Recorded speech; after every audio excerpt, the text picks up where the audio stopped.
Welcome to Legacy Builders, Strategies for Building Successful Family Enterprises. Brought to you by Beacon Family Office at Asante Financial Management Limited. I'm your host, Corey Gagnon, Senior Wealth Advisor. And on this show, we explore global ideas, concepts, and models that help family enterprises better navigate the complexities of family wealth. Today, we welcome Torri Hawley, Director of Client Learning Experience at Tamarind Learning. As a seventh-generation member of a 150-year-old family enterprise, Torri brings unique first-hand experience in family governance and next-generation leadership. She serves on her family office and operating companies' boards while holding advanced certifications from the Family Firm Institute. Recognized as one of Family Business Magazine's 25 under 35 next-gen members to watch, Torri combines her academic background in family enterprise management with a passion for empowering next-generation family business leaders through education and engagement. My goal is to be the most curious person in today's conversation with Torri, where we'll explore the delicate art of educating next-gen wealth inheritors. Through her work at Tamarind Learning, Torri brings both professional expertise and personal experience to our discussion of patient capital, relationship building, and navigating family wealth conversations. Drawing on her own journey as a family enterprise owner, she'll share insights on how small actions today shape tomorrow's opportunities. Now, let's dive in.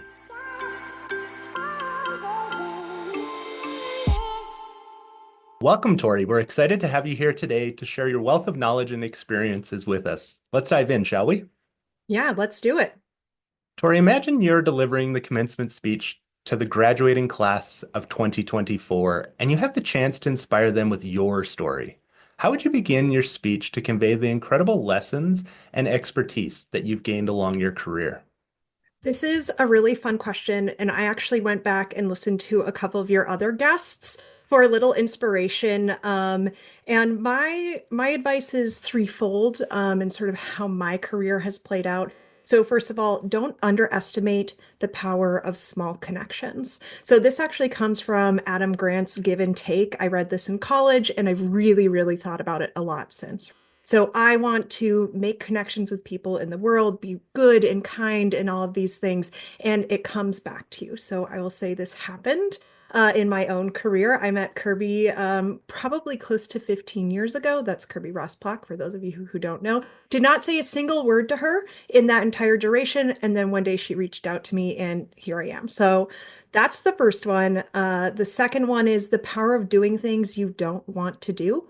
My career has been full of things that I had to get a job, so I started working in accounting. But I learned so much, and it ended up being in a multi-generational family business. So I learned so much about sort of the industry and working in a multi-generational business and governance with them. And the last one is give things time, especially if you are a young person, a young next gen, and you want that career yesterday. I cannot state enough that patient capital also applies to your career. So don't worry if you are not the executive, or you're not, whatever thing you want to be right now. It has taken a long time for me to land where I have, and I'm deeply happy, and I couldn't have been here without all of this other trajectory along the way. Love it. And I love that you mention Adam Grant's Give and Take, because I only recently read the book because one of my previous guests sent me a copy. And so I love the small connections. I think there's so many deposits that we make along our life into things that we have no idea if they'll ever come back around, if it'll be a payoff to us or others. And so tell me, Torri, in your experience now and the work that you do, where do you see that apply to the people that you support? Yeah, that's a great question. So I work with adult next gens at Tamarind Learning, right? And so these are people who are earlier in their career. They are building their life. And so I think even the way that young people actually interact with me, showing up, being timely, being positive, communicative, all of these different things. And I don't necessarily care so much about me, but I think about myself as a young person, especially as a young inheritor, as a young owner of my own family enterprise, and how important those things are. So I see that as a great reflection of knowing how they're going to interact with learning and personal development and skill development. That's awesome. And so those adult next gens, they're showing up. What does that look like in other parts of their world? Like, you see that if they're showing up and they're on time and they're respecting you, but what other places do you think that that comes out in their world? Yeah, that's a good question. So you had Joshua knocked on, and he does research on family champions. And I think that is such a good example of the sort of people who are showing up and who are really living out sort of that like values empowered stance. So certainly with young people in their own careers, how they're interacting with people who, shareholders, stakeholders, and also, if we're going to like refer back to give and take, all kinds of different people. So I don't have the best answer for you because I'm not in their day-to-day walks of life, but how I see it play out in their personal development. And one thing that's really interesting to me is someone does some peer learning with our curriculum and our platform. And they said one of the coolest things for these groups coming out of it is that they work so much better with advisors. So they are like empowered and informed and they're not afraid. And that's part of why we do the work that we do is because we want to empower the next gen. Yeah, absolutely. And so, Tori, you mentioned stakeholders and then advisors. So I want to kind of get into some of those relationships that, maybe is a direct result of the learning that somebody does at Tamarind, or maybe it could be an auxiliary benefit or learning that's done afterwards or outside of what they do at Tamarind. And I think that, again, it might be that a conversation like this is a catalyst. It might be one of those components of education. They're going through a lesson and clicks for them. But I'm thinking about those stakeholders that you mentioned and, yourself having some of those experiences as a family enterprise owner. Where do you see some of those relationships with those stakeholders where maybe, again, that small deposit could pay off for that next gen? Yeah, I'll speak generally and then I'll speak personally. So, I see these kinds of things playing out with next gens in their own careers, right? Where they had a positive interaction with an advisor, and maybe the next summer they get an internship or something like that, right? A lot of the people we work with, and this was partially the story and the narrative that I was told, is especially as a woman, don't worry about it, you're taken care of. Right. So never really interfacing with people and advisors, management, you're taken care of, don't worry about it. And then you are unfortunately an adult at a later stage in life, and the responsibilities are so much bigger, and you haven't been getting all of these reps along the way. Yeah. So you're not working with a tax accountant or you're only interfacing with the family office, for example. So it's a really safe and insulated way of doing this.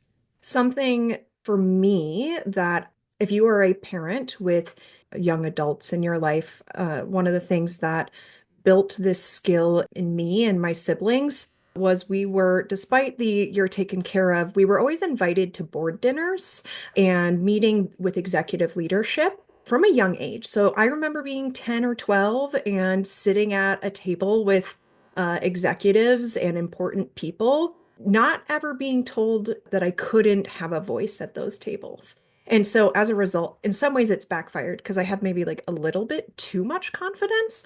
Uh, but really not being intimidated by talking about business topics or wealth management topics, money taboos, all those kinds of things. So, from a personal perspective, that's where that has shown up for me is just the ability to not be intimidated and afraid of encountering those kinds of scenarios as well as people.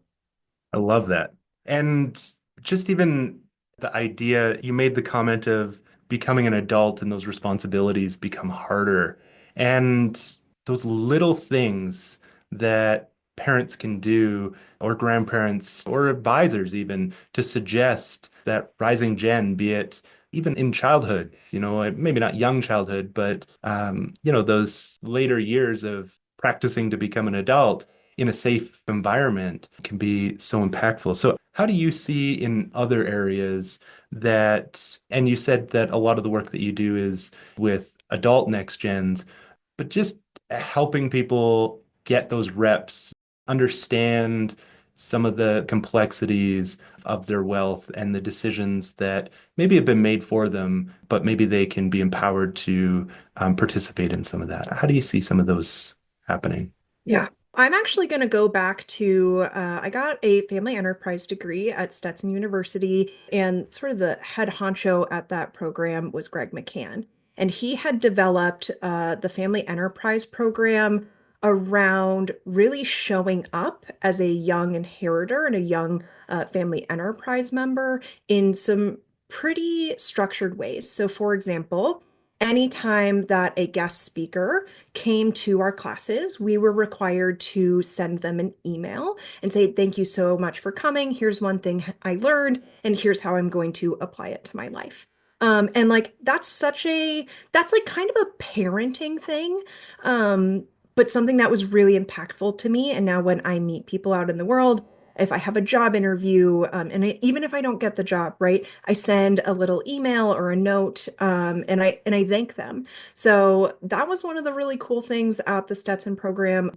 Another was actually setting up sort of like quick lunch dates with executives in the community. So you have the opportunity to just like sit and have a casual lunch with someone. And I'll go back to actually, if I have a commencement speech thing, shoot your shot, reach out to people, introduce yourself, say, "Hey, will you be on my podcast? Will you have a conversation? I want to pick your brain." Especially as a young person, the worst answer you can get is, "Sorry, no, I'm too busy and important." And then you know whether they're a giver or a taker as well. I love that. That's exactly what I was thinking as you were mentioning that, reaching out to the executive is, again, that deposit in that relationship. Yeah. And so connecting you're sending the email after an interaction. It's one of those things that is small, but it builds character for the person who's doing it, but also is amazing for that relationship. Again, you mentioned that some of those things pay off in ways that you wouldn't have otherwise thought. Let's go back to your meeting of Kirby, because you mentioned how it was a gap between when you met her and when she reached back out. How did that play in your world? Because I'm sure if she offered you the job when you first met, if there even was a job, maybe you weren't ready. Yeah, 100%. And that goes back to that patient capital thing. So I'll start before I talk about Kirby and sort of our journey. I desperately wanted to work with next gens coming out of college. So as a 21-year-old, all I wanted to do was coach and develop next gens. And it took 10, 12 years for me to circle back to that. Wow. So my mentor in college works in the industry and works in the field, and we're still good friends now. But the advice that he gave me, and to be clear, he doesn't remember this advice, was to get older, get some life experience, get some chops, do some different things. And that was hugely important. I needed to hear that. And sort of my like pithy line now is, who wants to pay a 21-year-old to do anything, but certainly to coach like a 19-year-old. And I think that that was not true. I definitely needed some adult perspective because I feel way, way, way more positioned to do that now. Right. So, going back to my relationship with Kirby, she and I actually met when I was in undergrad. She and I, this was an opportunity that I got through Stetson because I had built relationships with Greg McCann and Dennis Jeffy, and the people in the program, and they saw me sort of as this family champion rising general, right? So, I was talking to Family Enterprise USA, FEUSA. They're a sort of like lobbying governmental group now, but at the time they were doing a lot of family enterprise research. And so Kirby is further into her career than I am by about a decade or so. So she's basically where I am now today. And she and I were both sort of positioning for a junior board seat at FEUSA. And I mean, for me, it was such a long shot. This also goes back to show up, go to the meeting, get the reps, do the thing, get the rejection, all that, right? And we didn't really interact again for close to a decade. But I remember sitting on the pool deck, talking to her, having a conversation, building the relationship. And then 10 years later, she invited me to follow Tamarind Learning on LinkedIn. And I accepted. And I said, not only do I accept this LinkedIn invitation, but will you hire me? And about a week later, I was at Tamarind. That's so cool. I Yeah, love that. really, really fun. It was a cool connection, and she didn't actually super well remember it. And then I was like, but that's how you know me. So, And Tori, your comment from your mentor of, get older, that could be received in a very negative way. mhm. It could be motivating the way that I think you, as you speak of it, or it could really take a lot of the wind out of the sails. Will I ever be good enough or ready or whatnot? How did you receive that yourself? And what do you think if somebody was receiving that advice, they could do to use it to be empowered rather than discouraged? Yeah, that's a multi-layer question. So first of all, the role of a mentor is to give you feedback. So I set myself up for receiving that feedback. I am not always the best at receiving feedback. I can be pretty defensive. And I'm sure at the time I was looking for more because he was working tangentially in a role that I wanted. I kind of expected him a little bit to open that door for me and say, oh, work with me, or oh, here's a job, that kind of thing. So I don't know that I'm sure I handled it gracefully face to face, but was a little bit salty about it at the time. But that's again, that's just about the repetitions of learning to receive feedback. I definitely have been early in my career, gotten negative feedback from a boss and cried. And like, so it just, you have to grow up a little bit. And if you can't do those things, can't receive and hear feedback and hear that you're not ready, then you're not ready. So it's sort of it answers its own question. Right. Yeah. And that I want to connect that back to your comment in commencement speech about the power of doing things that you don't want to do. Those years and that period you talked about the accounting job. How did you go from receiving that feedback of, okay, I need to get older, get some adult perspective, and now I'm doing things I don't want to do. How do you stay motivated while doing that? Yeah, a little bit of resilience. So I always end up talking about this. I got fired from my first job in a pretty indelicate fashion. I mean, from a technical resume perspective, they just did not renew my contract. And I hate that I always talk about this, but it was really instrumental to me. So I did something so unbelievably cringe. I ended up emailing the highest person in the company and saying it's unfair that you don't have health insurance for your employees.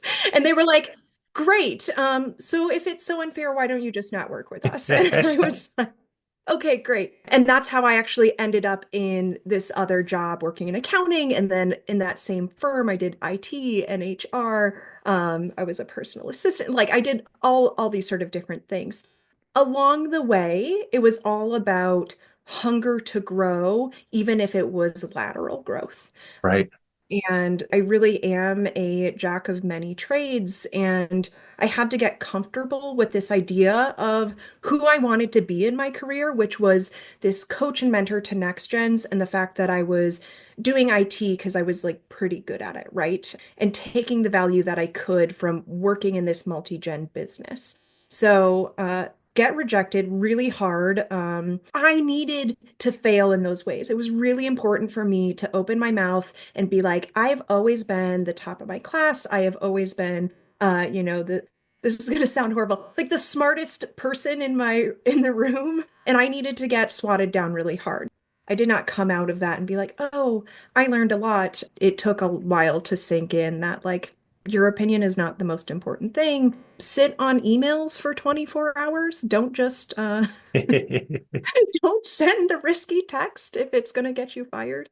Yes. And one of the things as you were saying that, Tori, that really stood out for me is that you were adding tools to your toolbox. Yeah. So maybe you weren't doing the job that you wanted to do, but all the way through, you were building that skill set that one day and today serves you extremely well. Yeah. You know, you're not doing IT and HR and all those activities, but you know what needs to be done, or at least at a level to be able to talk to those people and relay that information really well. Yeah. Who knew that my background in IT was going to help me get a job at a tech startup? It's the things of you have no idea where your career is going to take you and you're going to land. Right. And circling that around to patience. You talked about patience and the next gens that you've been working with, how would you give them that perspective of you're not going to be the executive today, but wait, and how do you relay that information in a way that they can really understand and work with? Yeah, this came up in real life for me, actually, and sort of how I thought about the power of doing things you don't want to do actually came from a conversation with Adam Hoffman. I went to him and I said, this next gen came to me, and he said he doesn't want to do any kind of like behind the desk work. He just immediately wants to work with clients. And I was sort of looking for some outside thoughts to overcome my own biases on this because I clearly believe in this like idea of the patient capital and building your career and doing all these things, right? It's different when you're a doctor, for example, where there's a really linear skill set. But if you're trying to work in the family enterprise space, it's not usually super linear, like you get a degree in family enterprise, which is kind of what I had been hoping, right? To then go into the field. So the advice that I gave this young person was I have biases against this. I have reasons for why I think you should go into the world, but I am never going to tell you not to chase your passion and do something you feel conviction about. And did it softly, but basically said, I'm not the person to bring that to. I'll be here when you kind of come out on the other side of it. Because I think this is, again, you got to send the stupid email and learn the thing. Some life lessons you have to learn. So I hope this individual is out in the world and thriving and doing exactly what they want to do. But unfortunately, all we can do is deliver softly and with compassion and building that connection, right? Depositing that connection with this young person and hoping that a few years from now, they might come back to me and say, hey, maybe you had some perspective and let's grow together in this. Right. Yeah, I love that because really what you said is you weren't the right person for that job. They needed somebody else to give them whatever that message was. And hopefully they did take that and go find what they needed at that point and Yeah. uh, keep growing. And hopefully they do circle back. I think that's wonderful in life when it does, but it doesn't always happen. So, Tori, I want to talk about those reps because somebody coming to you and saying, I want to do this education, it's not exciting to say, hey, let's go get knowledge in this area. It's exciting to say, I'm now an executive, going back to the patients, and that status externally versus actually growing that knowledge internally. So, how do you work with people and in that fashion, get that call it validation that they're looking for doing the work that they're doing with you? Yeah. So you've been through our wealth education facilitator training, and so I'm hoping Yes. you might know where I'm going to go with this. But where do we start? Where do we start with any kinds of these conversations? Yes. It might be a leading question, Tori, but I'm not trying to put words in your mouth. Yeah, so we start with why. It's not super fun to learn about your role as a beneficiary. It's not super fun to learn about what the responsibilities of wealth ownership are, certainly from a technical perspective. Like, it's super fun to spend money, but learning about investing and trusts and tax and estate planning, you have to think about why you want to understand it. And often what I bring to people is I have way too many stories of people in their 40s and 50s, and I'll come back to this, who were taken care of. Don't worry about it. You're taken care of. Who now are tackling these big, hairy monsters without their parents, without those emotional safety nets. And like, this is hard. You have to unpack this in so many different ways from the parent perspective, like the reveal versus conceal polarity, right? And what I really encourage young people to do, or I feel like it's a little unfair to call them young people, young adults, right? Rising gens, is think about what you might get out of this. Like, do you feel insecure in asking questions to your investment professionals? Do you wish that you knew what the heck was going on with your trust? Do you want to be on the family council? Like, finding what your driver is how we stay engaged. And that's just adult learning strategy. It has to apply to us. It has to be relevant to us, or we're not going to do it.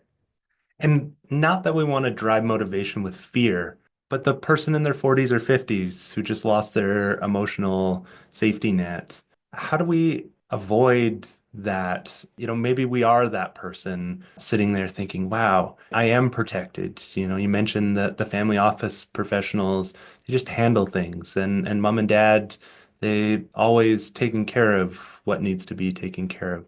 And so somebody's thinking about this now and saying, wow, maybe it won't last forever. Maybe I do need to start empowering myself with some of these knowledge. You mentioned a whole bunch of terms there, trust, beneficiary basics and all of that. How do they understand what they want?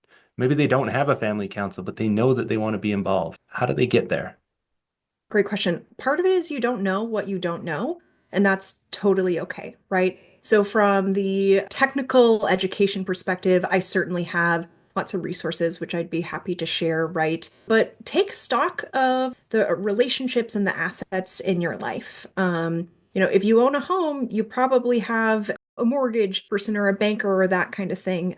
So, thinking about all these things you have in your life and the people that you have to work with, do you want to improve any of those relationships? And sort of like, where do you start from if you're going to do that? So that's like really, really general, right? If you really, really don't know what you don't know, coming to something like Tamarind is great. I'll also shout out the 10 by 10 learning roadmap is really great for both personal and that sort of external skills. And that's through all kinds of ages and stages. And they did a really great podcast with us that like walks you through a lot of this because Yes. there are different things at age appropriate times that we want to be prepared for. So no shame in not knowing, but like if you have an itch or you have a question.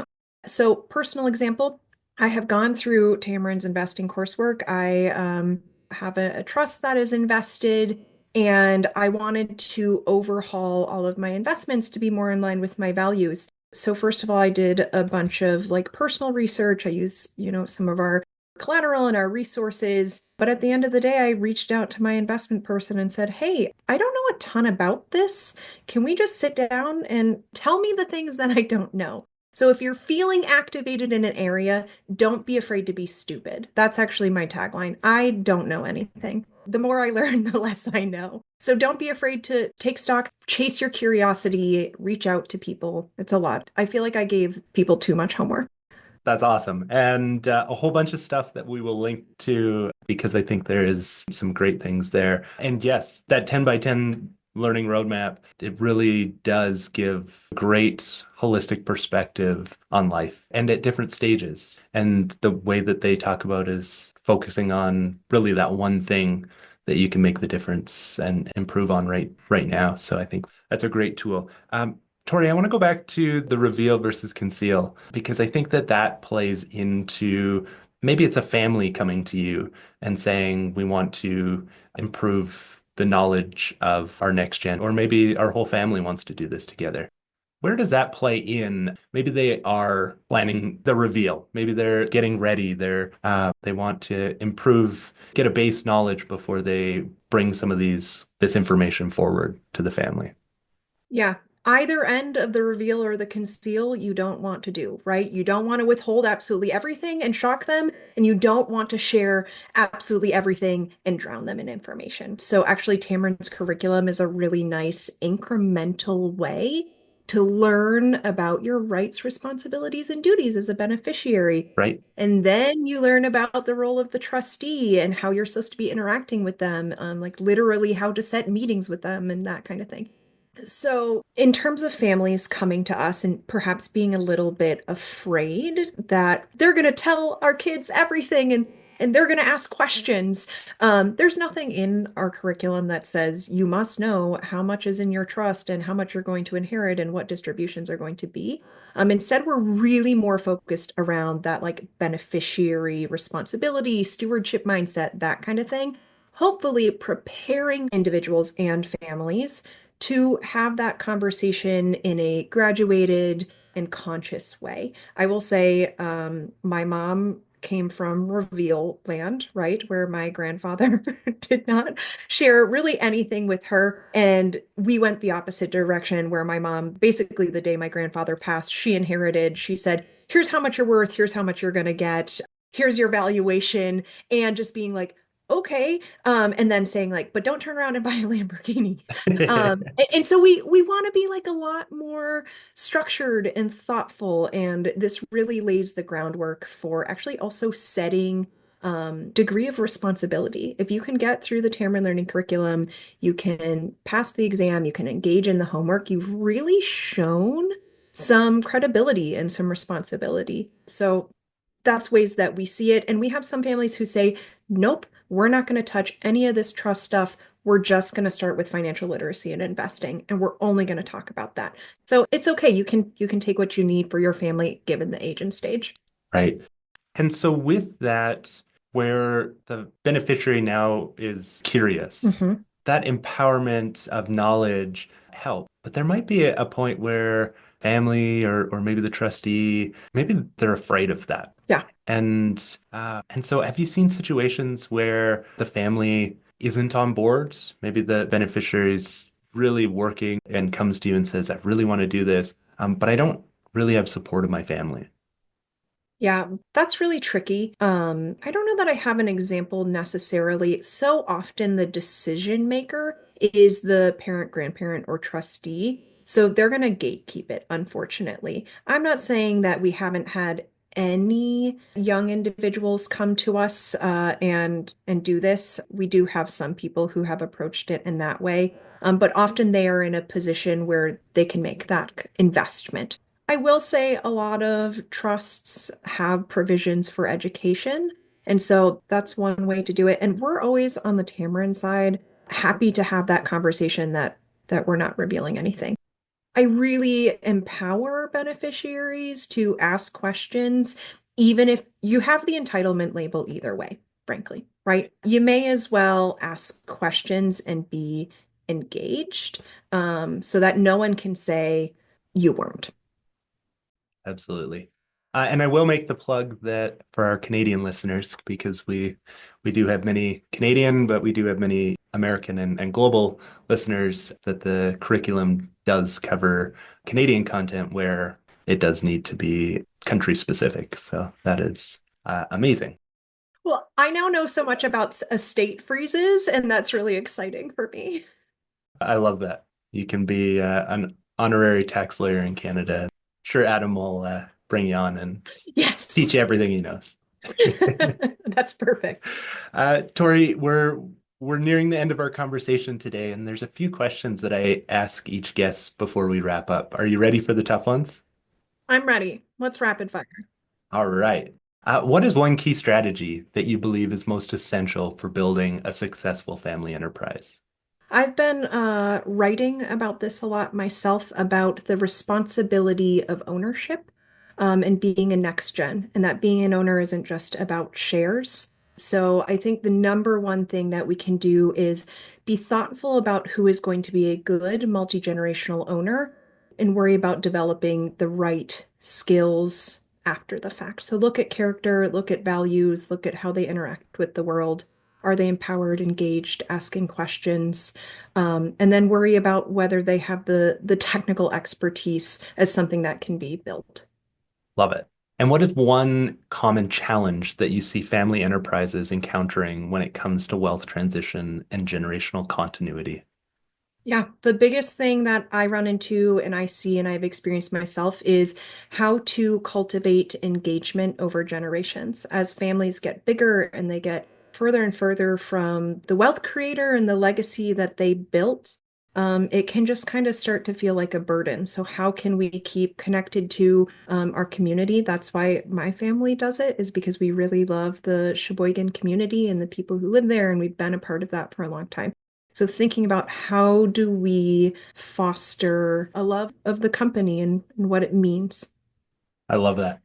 Yeah, that community, that remembering what it is that that wealth is, what's the impact is so important. So I love that. Yeah. And Tori, in your experience, what are the top three qualities that successful family enterprise leaders possess? The first one that comes to mind is any good leader is someone who I think doesn't see themselves as the main guy. So people who rely on their teams, people who know that they need help, and who can really cultivate a culture around them is hugely helpful. And it deals with the key man issue, right? Of what happens when that leader goes away. Another one is being clear in your values. So every successful multi-generational family enterprise executive and leader that I know is it's really clear who they are. And that's profound. It should be written on your forehead for everyone to know. And it makes doing business in life a lot easier. The last one is being thoughtful, conscientious, appreciating alternative approaches and not thinking this goes back to like resourcing other people, but not thinking you have all the answers. Love that. And your second one there, not just having values that are written on the wall, but living those values is super important. Important for the company, important for the leader. It's an inverse relationship, right? Yeah, absolutely. And Tori, before we conclude our discussion, I'd like to highlight where our listeners can engage in more of the conversations you're having. You mentioned some of the things you've been writing, as well as maybe some of the content that you read and listen to.